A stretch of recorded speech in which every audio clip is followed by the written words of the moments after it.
इस्लामाबाद में बातचीत की तैयारियां पूरी हो चुकी हैं। काफ़ी एप्रीहेंशंस हैं, काफ़ी शक और शुबहात भी हैं, लेकिन देखते हैं क्या होता है।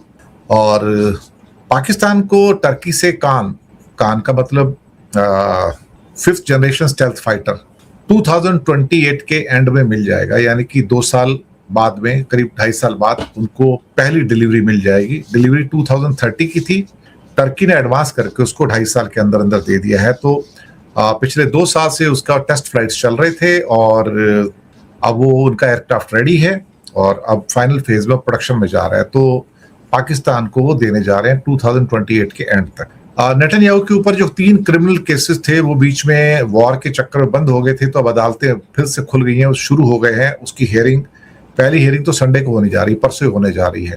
और जेल तो जाएगा, वो तो मैं पहले ही बोला हुआ है कि चक्की तो उसको पीसनी है, क्योंकि ये उसका अपने कोर्ट्स है और उसको छोड़ने वाले हैं नहीं, और वो भी ज्यूज के कोर्ट्स हैं और वो इसको बिल्कुल भी माफ नहीं करेंगे। जुडिशरी तो वैसे भी उसके साथ बहुत गुस्से में है। कीर स्टारमर जो कि ब्रिटिश पीएम है, आज बहुत गुस्से में थे। एक प्रेस कॉन्फ्रेंस में झल्लाहट में बोल गए, I am fed up with Trump and Putin. इन दोनों ने दुनिया बर्बाद कर दी है, इन दोनों ने अपने डिसीजन से दुनिया बर्बाद कर दिया। आई एम फेड अप विद। तो अचानक से इन द डिप्लोमेसी के अंदर उसका जो कद है थोड़ा सा बढ़ता हुआ नजर आया है, इसमें तो कोई शक वाली बात नहीं। काफी लोग इस टाइम जुड़ गए हैं मेरे साथ में और मैं नाम थोड़े से बाद में लूंगा आज। अभी let's start with because topic काफी लंबा है।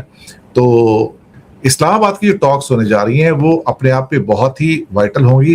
काफी इश्यूज हैं और उसके ऊपर जो क्राइसिस पॉइंट्स हैं वो थोड़े से, एक तो हॉर्मुज का है कि हॉर्मुज में सिर्फ मुश्किल से आज फ्राइडे के दिन सिर्फ 5 शिप्स गुजरे वहां से, टोटल 5 शिप्स। अब अमेरिका कहता है कि ये तो सीज फायर का वायलेशन है। अब जो भी है, जैसा भी है, लेकिन हॉर्मुज तो अब इतनी जल्दी खुलेगा नहीं जब तक कोई समझौता ना हो जाए। दूसरा, Lebanon has become a very important issue, और लेबनान के ऊपर तो इंडिया का जो आज आया कि वी आर डीपली कंसर्न, लेकिन इजराइल का नाम नहीं लिया। इंडिया ने एक पॉलिसी बना ली है कि हम कितना ही कोई जुल्म कर ले, कितना ही कोई कत्लेआम कर ले, कितना ही ब्लड बात कर ले, वो अगर ये ब्लड बात इजराइल और अमेरिका के द्वारा किया जा रहा है तो उनका नाम नहीं लेना है, सिर्फ जनरल बात करनी कि हाँ ये हम इससे खुश नहीं है, हम कंसर्न है, हमें चिंता है।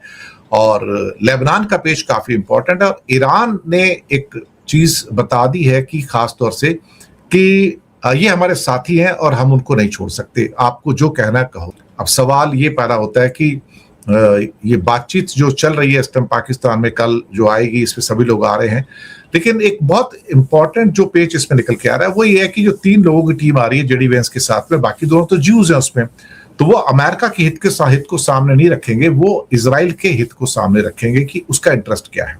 एक और चीज है कि ईरान को इजराइल पे कोई भरोसा नहीं है, मैं आपको पहले बताऊं, ईरान को इजराइल पे कोई भरोसा नहीं है, ना ही ये देश कोई गारंटी दे सकता है कि आने वाले वक्त में उस पर हमला नहीं करेगा।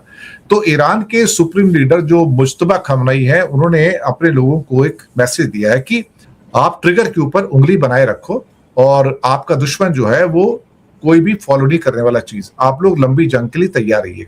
इसके अलावा टेलीग्राफ लंदन का कहना है कि अमेरिका से ज्यादा प्रेशर इस टाइम इजराइल पर आ रहा है कि आपको रोकना होगा, और खासतौर से लेबनान को लेकर पूरी दुनिया में इजराइल की बदनामी हुई है कि जिस ढंग से छोटी छोटी बच्चियों को वहां पर मारा जा रहा है, बच्चों को मारा जा रहा है, और हिजबुल्लाह के नाम पे वहां पे 2000 करीब आदमी वहां पर मार दिए हैं। अब जो भी है, जैसा भी है, अमेरिका ने अपनी शर्तों में कहा कि भाई ईरान जो है कोई भी एटम बम तैयार ना करे। वो पहले ही बोल चुका है 100 बार कि हम तैयार नहीं कर रहे हैं। दूसरा, अपना जो यूरेनियम है उसको कई बार भेजो किसी और कंट्री में, सॉरी, वो तो ईरान बिल्कुल भी नहीं करने वाला है। दूसरी शर्त रखती कि ईरान अपनी प्रॉक्सीज को खत्म करे, यानी कि हिजबुल्लाह को, हमास को, हुतीस को, वो भी नहीं होने वाला है। और ईरान कोई मिसाइल ना बनाए, बड़ा मिसाइल ना बनाए जिससे कि दूर दूर तक हमला कर सके। तो ईरान किसी भी शर्त को नहीं मानेगा। वो आपकी शर्त क्यों मानेगा कि मुझे कौन सी क्या कहते हैं कि मिसाइल बनानी है और कौन सी मिसाइल नहीं बनानी है, इसका फैसला ईरान करेगा, इसका फैसला अमेरिका नहीं करेगा या इजराइल नहीं। तो ये सारी प्रॉब्लम है। अब इस्लामाबाद पूरा का पूरा बंद कर दिया गया है, एक लॉकडाउन लगा हुआ है, लोगों को घर से बाहर निकलने की परमिशन नहीं है, केमिस्ट को भी बंद कर दिए गए हैं, जो फार्मेसीज हैं, तो लोगों को बहुत तकलीफ है। चलिए ठीक है, अब 2 दिन की तकलीफ उठा लीजिए साहब, अगर इन टॉक्स में से कुछ निकल कर आता है अच्छा दुनिया के लिए तो वेल एंड गुड, लेकिन मुझे पता नहीं क्यों उम्मीद थोड़ी सी कम ही निकल कर आ रही है कि यहाँ पर चीजें जो हार्ड पोजीशंस लेके दोनों कंट्री बैठे हैं ना, वो बहुत है। लेकिन इसमें जो विलेन है वो इजराइल है। वो विलेन इतना बड़ा है कि किसी की शर्त मानने को तैयार होता नहीं है, भले उसको कोई कुछ भी कह दे। वो अपनी मर्जी से चलता है, अपनी मर्जी से काम करता है, और अमेरिका उसका कुछ करता नहीं। वो गलती करेगा, ब्लंडर करेगा, तो भी अमेरिका उसका कुछ नहीं बिगाड़ता है, और ना ही उससे संबंध बिगाड़ता है, क्योंकि जूस लॉ भी इतनी स्ट्रांग है। तो आप क्या करोगे? अब 3 लोगों में जो दो बंदे हैं वो जूस आ रहे हैं यहाँ पर, तो आप सोच सकते हो कि जूस का इन्फ्लुएंस कितना है। एक्चुअली 60 लाख जूस ने अमेरिका के 35 करोड़ लोगों को गुलाम बनाया हुआ है। जैसे कुछ लाख लोग अंग्रेज थे ना इंडिया में, तो उन्होंने भारत के करोड़ों लोगों को गुलाम बना के रखा था। तो वहां पे अमेरिका गुलाम है इस टाइम जूस का। एक्चुअली देखा जाए तो लोग पहचान नहीं रहे इस बात को, और 35 करोड़ लोगों को सोचना चाहिए कि वो 60 लाख लोग आपको घुमा रहे हैं, आपको इशारों पे नचा रहे हैं। अमेरिका एक स्वतंत्र कंट्री नहीं है, अमेरिका एक गुलाम कंट्री है जूस के हाथों में वहां पर, और ज़ायनिस्ट लॉबी के हाथों में। आते अगली खबर के ऊपर कि पाकिस्तान को कान फाइटर जेट मिलने वाला है, लेकिन इस बीच में काफी लोग जुड़ गए हैं, अच्छा लग रहा है।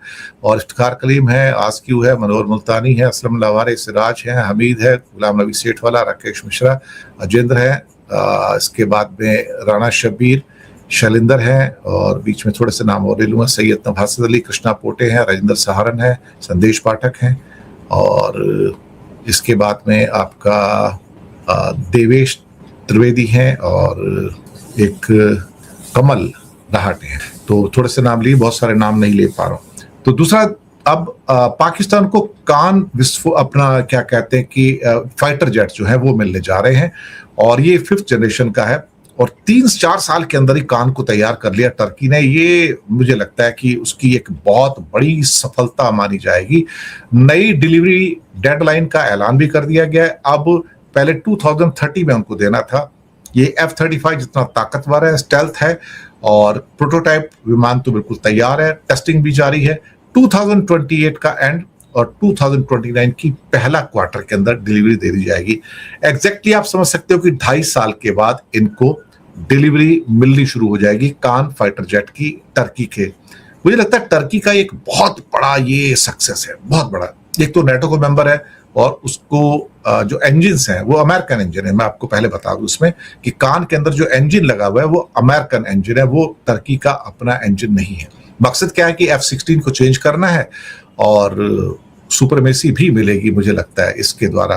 तो कान जो है एक ट्विन इंजन एयरक्राफ्ट है, ये सिंगल इंजन नहीं है, और ये 55,000 फीट की ऊंचाई तक जा सकता है। एआई है इसमें, रडार वगैरह सब कुछ जो होते हैं सब कुछ है, और फाइनल ऑपरेशनल क्लियरेंस जो है इसमें अभी आनी बाकी है।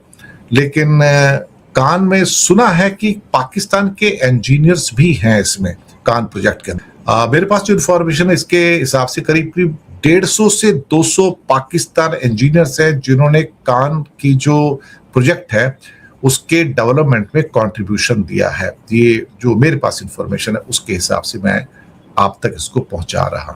इसके बाद आते अगली खबर पे कि नेतन्याहू के ऊपर जो मुकदमे चल रहे थे वो एक्चुअली फिर से शुरू हो गए हैं। 3 केस हैं उन पे भ्रष्टाचार के। ये बात 100% मैं आपको बता दूं कि उसको सजा मिलनी है वहां के कोर्ट से, 101%। ये ज्यादा लंबे टाइम तक टिकेगा नहीं आदमी। हालांकि अक्टूबर में इजराइल में इलेक्शंस हैं, लेकिन ये उससे पहले ही या तो उसे क्विट करना पड़ेगा या उसे जेल में भेज दिया जाएगा। अभी तक इजराइल के कोर्ट इमरजेंसी जो चल रही थी पूरे कंट्री की उसके तहत काम कर रहे थे, लेकिन अब वहां पर जेरूसलम कोर्ट के अंदर ये सुनवाई शुरू होने जा रही है। संडे को सुबह 9:30 बजे पहली सुनवाई इसके ऊपर और रेगुलर आ जाएगी। और ये जंग की वजह से नेतन्याहू बच गए। ये बार बार जंग करवाते हैं, इमरजेंसी लगवाते हैं तो मुकदमे चलना बंद हो जाते हैं। आपको याद होगा कि ट्रंप ने भी कहा था कि भाई इसको माफ कर दो। सुप्रीम कोर्ट जो थी उसकी क्या कहते हैं कि इजराइल की कि इसको माफ कर देना चाहिए, ये तो नेशनल हीरो है, आप उसको जेल में क्यों भेज रहे हो। लेकिन ये आदमी सुपर करप्ट आदमी है और इसका जेल जाना भी लाजमी है।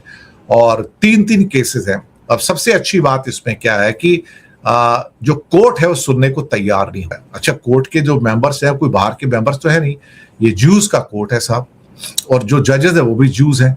और नेतन्याहू ने इवन सुप्रीम कोर्ट को दरअसल साइडलाइन करने की कोशिश की थी। एक कानून बनाया कि प्राइम मिनिस्टर के खिलाफ कोई केस करप्शन का या कोई केस चल ही नहीं सकता किसी कोर्ट ऑफ लॉ के अंदर। तो सुप्रीम कोर्ट ऑफ इजराइल ने उसको उठा के लास्ट ईयर ही बार फेंक दिया कि तुम ऐसा कोई कानून नहीं बना सकते जिसके द्वारा यह कहा जाए कि तुम्हारे ऊपर कोई केस ही ना चलेगा। यानी कि तुम मिनिस्टर बन गए हो, तुम एमपी बन गए हो, तुम प्रेसिडेंट बन गए हो, तुम प्राइम मिनिस्टर बन गए हो, तो तुम्हारे खिलाफ कोई केस नहीं चल सकता। तुम क्या दूध के धुले हो क्या? If you are a criminal the case must be on. और सुप्रीम कोर्ट से इसकी खास तौर से लगी हुई है। दूसरी बात आपको याद होगा, जब मोदी यहां गए थे इजराइल के अंदर, तो वहां पर बायकॉट हुआ था वहां की अपोजिशन के द्वारा कि नेतन्याहू ने सुप्रीम कोर्ट के चीफ जस्टिस को नहीं बुलाया था वहां पर, जब मोदी ने बात करनी थी। अब चीफ जस्टिस को ना बुलाना एक बहुत बड़ा इंसल्ट था उसका, जबकि वो ऐसे मौके पे हमेशा इनवाइट किए जाते हैं। लेकिन नेतन्याहू ने एक्चुअली उसको नहीं बुलाया। उस चक्कर में एक सिंबॉलिक बायकॉट होता है, खासतौर से इजराइल की पार्लियामेंट में अपोजिशन, क्योंकि ये बचने की कोशिश कर रहा था। ये अपराधी है, ये चक्की पीसेगा। मैं आपको बताऊं, इसका काम ये 6 महीना और बाहर रहेगा, इसके बाद इसके दिन खराब है, ये जाएगा, ये बच नहीं पाएगा बिल्कुल। साथ ही एक बड़ा स्टेटमेंट आता है हमारे क्या कहते हैं कि कीर स्टारमर साहब का, जो कि ब्रिटिश प्राइम मिनिस्टर है। बड़ा विस्फोटक बयान है, एक्सप्लोजिव बयान है साहब, और बहुत नाराजगी जताई। और एक कॉन्फ्रेंस थी, वहां पर बात कर रहे थे कि पुतिन, उन्होंने क्या कही, कोट अनकोट में है कि मैं इस बात से परेशान हो चुका हूं कि देश भर के परिवार और कारोबारियों के जो एनर्जी बिल्स है ऊपर नीचे हो रहे हैं, क्योंकि पूरी दुनिया में किसी कोने में पुतिन या ट्रंप क्या फैसला लेते हैं उसका असर हमारे ऊपर आता है। ये दोनों ने दुनिया को बर्बाद किया हुआ है, इन दोनों के डिसीजन से दुनिया को बर्बाद किया हुआ है।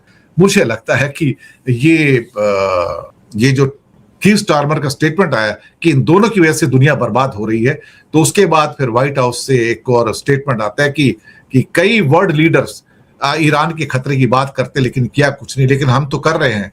मुझे लगता है कि जो एक किस्म से कहा जाए यूरोप जो फेस कर रहा है इस टाइम, जो क्राइसिस फेस कर रहा है, उसको इसी रूप में देखने की जरूरत होगी कि ट्रंप ने और नेतन्याहू ने, देखा जाए तो पूरी दुनिया को बर्बादी के मोड़ पर लाकर खड़ा कर दिया। इसके बाद एक दुबई से एक डिसीजन आता है जो इंडिया के लिए तो मौत की सजा हो गया साहब। इंडिया की वीकली फ्लाइट्स जो दुबई को जाती थी अप्रोक्सीमेटली बहुत बड़े नंबर की फ्लाइट थी, और इसमें 15 डेली फ्लाइट तो शायद इंडिगो की ही थी दुबई साइड की, अलग अलग इंडिया के सेंटर। अब आज नया रूल आ गया दुबई का कि हिंदुस्तान से करीब 300-325 फ्लाइट थी, वीकली फ्लाइट हुआ कर। उसमें कहा गया कि आपकी दिन में एक ही फ्लाइट आ सकती। कमाल है साहब। एमिरेट्स दिन में 10-10 फ्लाइट चलाएगा इंडिया के लिए, लेकिन इंडिगो दुबई के लिए दिन में एक फ्लाइट चलाएगा, स्पाइस जेट एक फ्लाइट चलाएगा, एयर इंडिया एक फ्लाइट चलाएगा। यानी कि इंडिया से मैक्सिमम एक दिन में सिर्फ 3 फ्लाइट जा सकती, जबकि इससे पहले दिन में 50 फ्लाइट जाती थी, क्योंकि वो 50 फ्लाइट का लाइसेंस हमने एमिरेट्स को भी दिया हुआ था कि एमिरेट्स भी यहां पर उतरी फ्लाइट टेकर आ सकती है। और एमिरेट्स तो आपका एर्नाकुलम हो या त्रिवेंद्रम हो या कालीकट हो, हैदराबाद हो, बैंगलोर हो, चेन्नई हो, बॉम्बे हो, दिल्ली हो, इवन बाकी सेंटर से भी फ्लाइट जाती है। तो डेली की 50 फ्लाइट तो एमिरेट्स की इंडिया से, तो उनकी फ्लाइट तो कैंसिल नहीं की साहब उन्होंने अपनी, लेकिन इंडिया से कहा कि सिर्फ 3 ही फ्लाइट आएंगी दिन में। तो इंडिया की तो एयरलाइंस बिल्कुल बेकार हो गई। अब ये जा रहे हैं अपना प्राइम मिनिस्टर के पास और कहते हैं कि ये कौन सा फैसला भाई, हमारी सैकड़ों फ्लाइट जाती थी और इक्वल फ्लाइट थी। अगर जितनी सपोज करो कि अगर एमिरेट्स इंडिया के लिए 300 फ्लाइट वीकली ऑपरेट करती थी, तो इंडिया के भी 300 फ्लाइट ऑपरेट करती थी, तो एक इक्वल रहता है। हमेशा कंट्री के बीच में ऐसे ही समझौता होता है। अगर भारत ने ब्रिटेन के लिए सपोज करो दिन में 10 फ्लाइट है, तो ब्रिटेन की जो एयरलाइंस है उनकी भी 10 फ्लाइट इंडिया में पर डे आ सकती है। ये सिस्टम बना हुआ पूरी दुनिया के अंदर, रेसिप्रोकल सिस्टम है ये। लेकिन उसको दुबई ने तोड़ दिया, बोलता है 31 मई तक कुछ नहीं आ सकता। अब इसको लेके जर्मन एयरलाइंस हो गई, ब्रिटिश एयरवेज हो गई, या फ्रांस की जो एयरवेज है वो है, अमेरिकन एयरलाइंस है, टर्किश एयरलाइंस है, बाकी वो नाराज है सारे की कि हम दिन में एक फ्लाइट भेज सकते हैं आपको। अगर ब्रिटिश एयरवेज ये कहे कि मेरी एक ही फ्लाइट जा सकती है टोटल मिला के दिन में दुबई के लिए, तो नेचुरली नाराज हो ना वो। तो सारा का सारा धंधा इसका मतलब एमिरेट करेगा, और बाकी लोग कौन है, पैसेंजर हैं क्या? तो इसकी वजह से तलखियां बढ़ने की उम्मीद है। और इंडिया की भी एयरलाइंस ने गवर्नमेंट से कहा कि भैया सॉल्व करो इसको, अदरवाइज उसकी फ्लाइट भी बंद कर दो। अगर हमारी 3 फ्लाइट जाएंगी दुबई में पर डे, तो उसकी भी 3 ही फ्लाइट आनी चाहिए। अब वो फैसला करे क्या करना। शायद कुछ ना कुछ 10-15 दिन में हो सकता है, हफ्ते में कोई फैसला हो जाए, लेकिन कुछ ना कुछ तो होना चाहिए। इस ढंग से बिजनेस नहीं होता साहब। इसमें तो मैं यूएई को कंडेम करूंगा, बिल्कुल भी पर्सनल तौर पे कंडेम करूंगा। आप इस ढंग से एक आर्बिट्रेरी डिसीजन नहीं ले सकते। और इंडिया के लिए सब कंट्री के लिए किया है, पर आप क्यों कर रहे हो? Ultimate there should be parity ना, वो पैरिटी आप भूल रहे हो, तो नुकसान आपका ही होगा ना बाद में, हमारा थोड़ी होगा। आपकी फ्लाइट आती रहे वो भी नहीं होगा, फिर वो भी बैन हो जाएंगे ना। फिर ब्रिटेन भी बैन करेगा, फ्रांस भी बैन करेगा, टर्की भी बैन करेगा, इंडिया भी बैन करेगा फिर।